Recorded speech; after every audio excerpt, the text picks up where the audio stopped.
My name is Danielle Reeves. I'm 31 years old. 2 months ago, I was standing at my workstation at Hartwell Manufacturing when my supervisor, Greg, walked up to me with a look on his face I had never seen before. He wasn't angry. He wasn't stern. He was almost apologetic. "Danielle," he said quietly, "there's an officer outside. He needs to speak with you about your car." My stomach dropped. I followed Greg out to the parking lot, and there, standing beside my dark blue Honda Civic, was Officer Marcus Webb. He was holding a clipboard. He recognized Greg immediately. They shook hands like old friends. Then he turned to me and said the words that stopped my heart cold. "Ma'am, this vehicle was reported stolen this morning. Your parents filed the report. I'm going to have to verify your right to possession before you can drive it." I stood there in the October wind, in my work uniform, while my coworkers pressed their faces to the break room window, and I thought, they actually did it. They finally did it. But what they didn't know was that I had spent the previous 4 months quietly, carefully, building a case of my own. And when Officer Webb ran the plate and saw what I'd already filed with the county clerk's office, he put down his clipboard, looked at my parents' report, and shook his head slowly.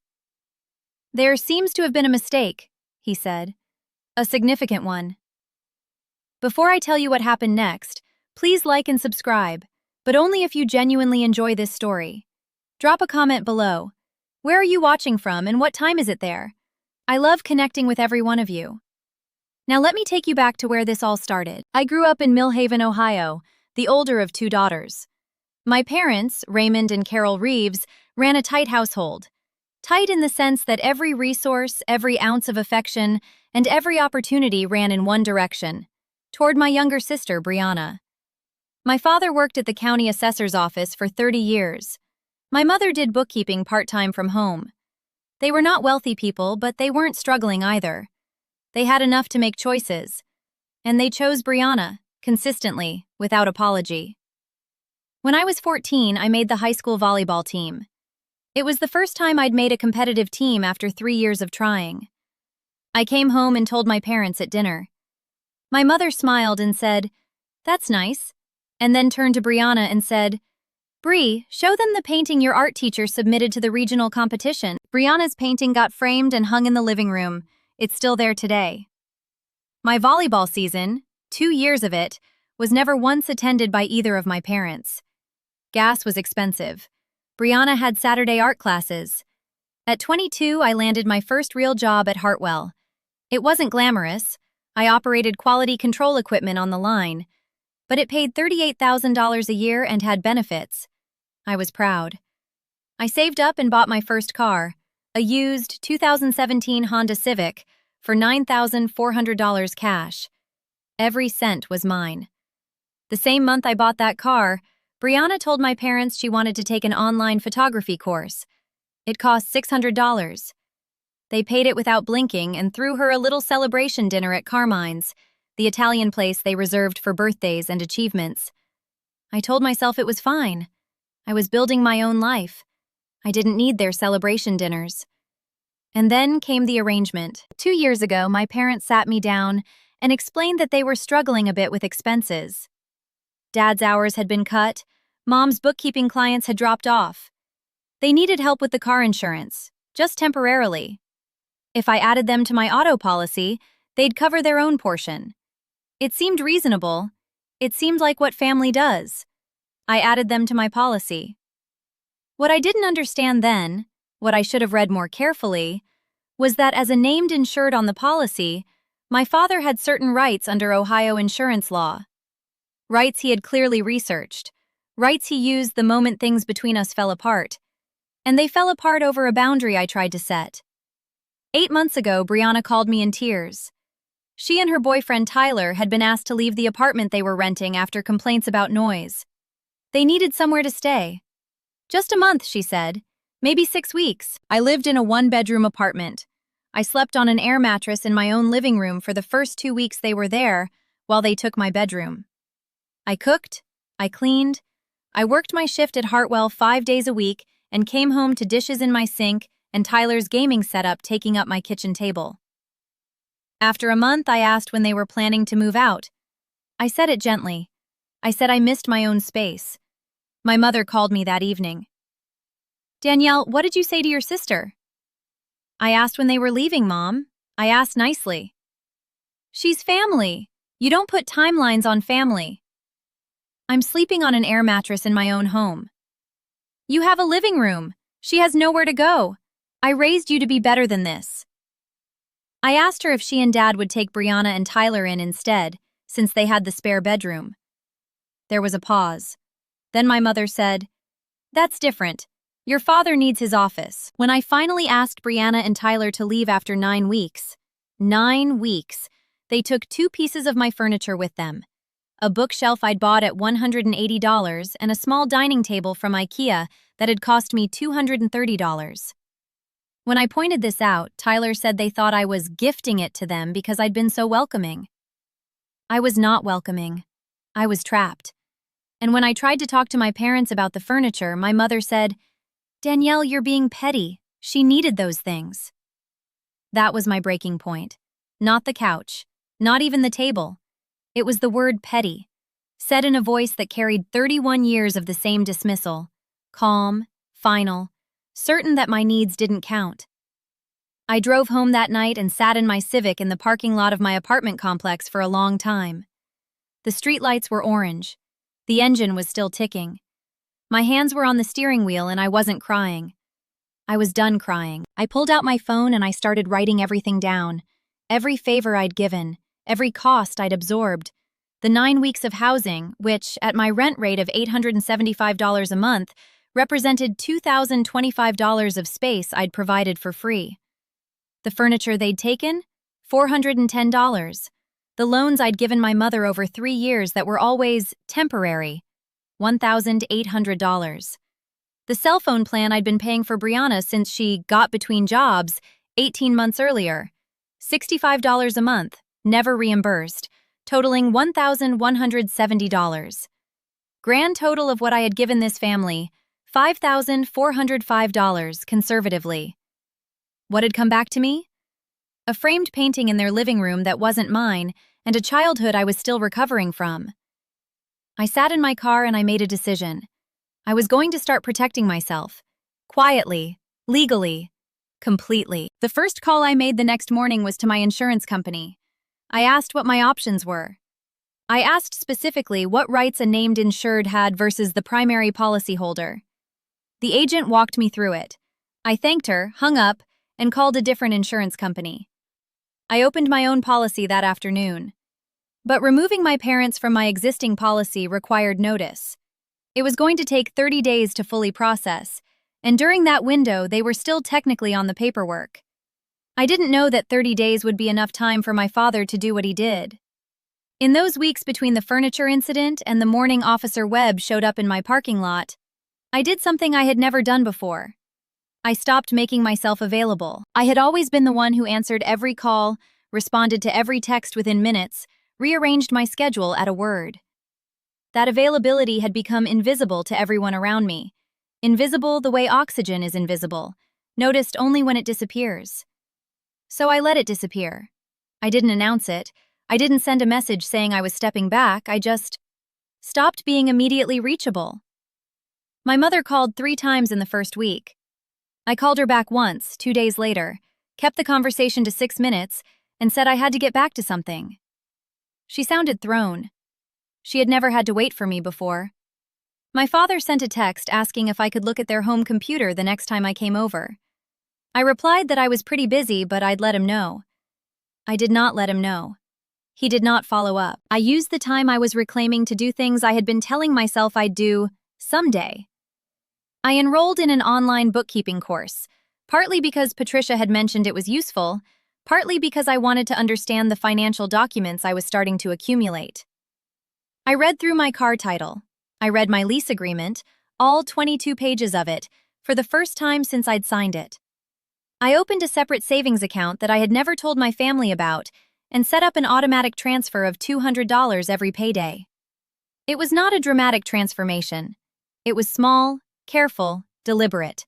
It was the opposite of how my family had always moved through the world, loud, expectant, certain that someone else would handle the details. The person who helped me understand all of this really understand it, was my supervisor Greg's wife, Patricia. Not Greg himself, though he turned out to be important later in a way I never expected. Patricia worked in the county clerk's office and had for 16 years. She knew property law, insurance law, and vehicle title law the way most people know their morning routine. I had met Patricia at the company picnic 3 years earlier. We'd stayed in loose contact, the occasional text, a lunch twice a year. When I told her what was happening with my family, she listened for a long time without interrupting. Then she said something that changed everything. "Danielle, do you have the title to your car in your name only?" "Yes, I bought it outright." "And you're the primary policyholder?" "I was. I'm switching now." She was quiet for a moment. "Good, but I want you to do one more thing. I want you to file a vehicle ownership affidavit with the county clerk. It's a simple form. It puts your sole ownership on official record with a timestamp. If anyone ever tries to claim otherwise, you have documentation that predates the dispute." "Why would anyone claim otherwise?" Patricia looked at me with the kind of patience that comes from knowing something you hope the other person figures out before it's too late. "Because your parents are listed on your insurance policy right now. In the wrong circumstances, that can be misread, or misrepresented, as shared possession." I filed the affidavit the next day, November 3rd. The timestamp is 10:47 in the morning. My parents' stolen vehicle report was filed on November 29th, at 8:15 in the morning. While I was already clocked in at Hartwell, I didn't know about any of it until Greg came to find me on the floor. And Greg, quiet, methodical Greg, who coached Little League on weekends and had worked at Hartwell for 19 years, had gone to high school with Officer Marcus Webb. They were still close. That connection, which my parents could not have anticipated, meant that before Officer Webb walked into our parking lot, he had already called Greg privately. And Greg, who had watched me work diligently for 4 years, had already told him, "Danielle is one of the most honest employees I've had. Whatever's going on, I want you to hear her out." That's why Officer Webb looked apologetic when he shook Greg's hand. He already suspected what he was about to find. When he ran the plate and I showed him the county affidavit, time-stamped 3 weeks before the report, and then showed him my insurance cancellation notice proving I had removed my parents from the policy effective November 20th, he went quiet. He read it twice. He called into dispatch.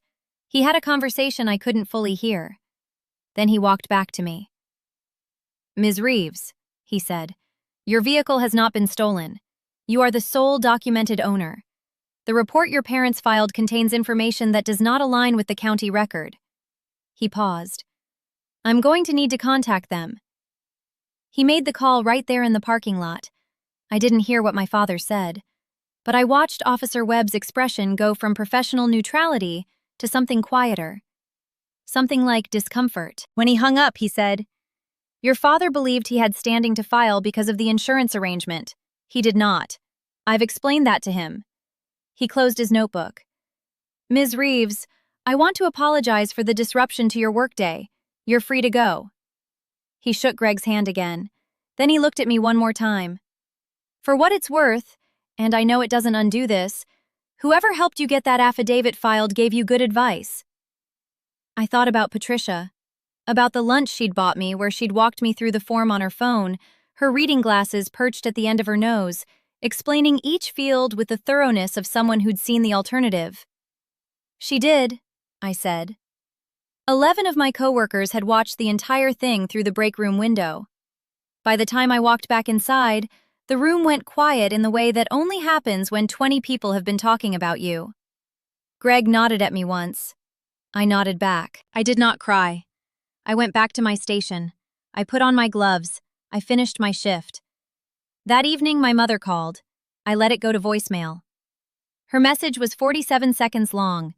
It began with, "We were worried about the car," and ended with, "I hope you understand we did this because we love you." There was nothing in the middle that resembled an apology. My father did not call at all. Brianna sent a text that said, "Mom and Dad are really upset. Can you just talk to them?" I read it. I put my phone face down on my kitchen table, and I made dinner. Something I'd been wanting to cook for weeks. A roasted chicken with vegetables, the kind of slow, patient meal that requires you to be present and steady. I ate at my own table, in my own chair, in my own quiet apartment. 3 weeks later, I sent my parents a letter.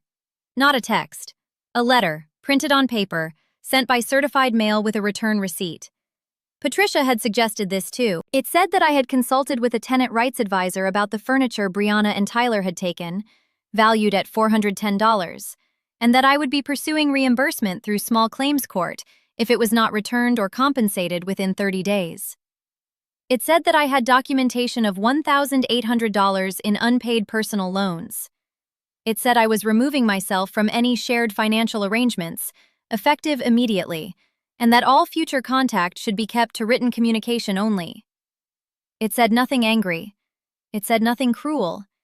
It said only what was true and what I intended to do. The furniture money arrived by check 14 days later. My mother wrote, "Loan repayment," in the memo line, which was not accurate but was, in its own strange way, a kind of admission. The furniture money arrived by check 14 days later. My mother wrote, "Loan repayment," in the memo line, which was not accurate but was, in its own strange way, a kind of admission. I deposited it. I didn't respond to acknowledge it. I didn't call to say thank you. In our family's previous logic, that would have been the moment to smooth things over, to turn their reluctant compliance into a reconciliation, to make everyone comfortable again by pretending the check meant something it didn't. I was no longer in the business of making that easier for them. A month after that, my father sent an actual email, which he almost never used, asking if we could get coffee and clear the air. He wrote that they had only been trying to protect the car from what they saw as a misunderstanding. He did not explain what the misunderstanding was. He did not name what they had actually done. He wrote, "We're sorry if you felt hurt," which is the kind of apology that contains no apology at all. I read it twice. I wrote back one sentence. "I appreciate you reaching out. I need some more time." That was 6 weeks ago. I still need more time. I may need a lot of it. I am not in contact with my parents right now. That's not a dramatic statement. It's just where things are. I haven't slammed any doors. I've simply stopped holding them open at my own expense. I still talk to Greg at work. I thank him, sometimes silently, for being the kind of person who told the truth about me before I could tell it myself. I had lunch with Patricia last month and she asked how I was doing in the way people ask when they genuinely want to know. I told her I was okay. She said, "You know what I've noticed about you? You never needed anyone to rescue you. You just needed someone to point you toward the right form." I think about that a lot. If you're watching this and you recognize yourself in any part of this story, if there are people in your life who've mistaken your patience for permission, your kindness for weakness, your reliability for something they're entitled to, I want you to know something. Documentation is not dramatic. Protecting yourself is not betrayal. Knowing your rights is not revenge. And sometimes the most powerful thing you can do is exactly what I did in that parking lot. Nothing. You let the paperwork speak. You let the timestamp tell the truth. You let the record show who you actually are. Healing is not loud. It is a certified letter. It is a county clerk's form filed at 10:47 in the morning. It is a roasted chicken eaten alone at your own table, in peace. If this story stayed with you, I'd love to know. What would you have done in that parking lot? Would you have said something or let the documents do the talking? Leave it in the comments. And if you haven't subscribed yet, now is a good time. I'll see you in the next one.